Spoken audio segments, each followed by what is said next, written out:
ঢ্যাঁড়সের এই রেসিপিটি যদি একবার বানাতে পারেন তাহলে কিন্তু বারে বারে সবাই কিন্তু এটারই ডিমান্ড করবে। তাহলে চলুন দেখে নিই আমি ঢ্যাঁড়সগুলোকে কিভাবে বানিয়েছি। তো প্রথমে আমি ঢ্যাঁড়সগুলোকে ভালো করে ধুয়ে শুকিয়ে এভাবে কেটে নিয়েছি লম্বা লম্বা করে। ঢ্যাঁড়স কিন্তু সবসময় ধুয়ে নিয়েই কাটবেন, কেটে নিয়ে ধুলে পরে ঢ্যাঁড়সে একটা পিচ্ছিল ভাব চলে আসে।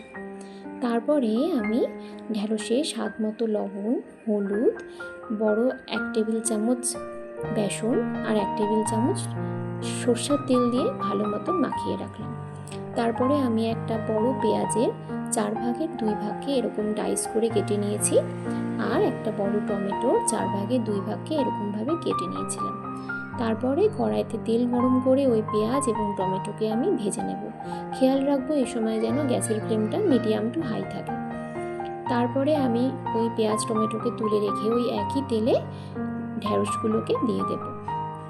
ঢ্যাঁড়সগুলো দিয়ে মোটামুটি ঢ্যাঁড়সগুলো যখন 80% মতন সেদ্ধ হয়ে আসবে তখন আমি ঢ্যাঁড়সগুলোকে একটা প্লেটে তুলে রাখবো।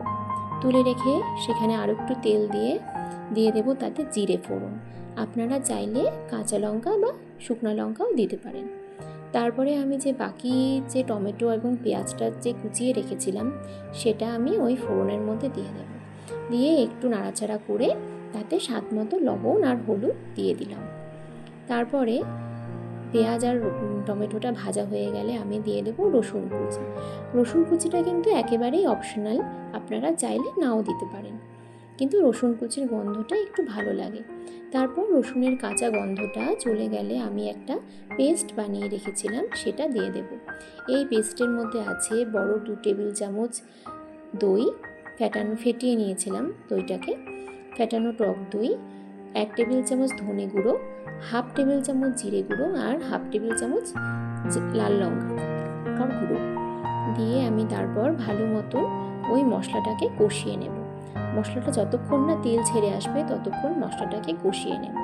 মশলা কিন্তু কষানোর উপরেই রান্নার স্বাদ নির্ভর করবে।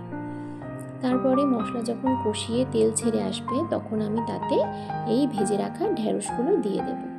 ঢ্যাঁড়সগুলো দিয়ে যাতে মশলার সাথে ভালো মতন কষে যায় ততক্ষণ অবধি অপেক্ষা করব।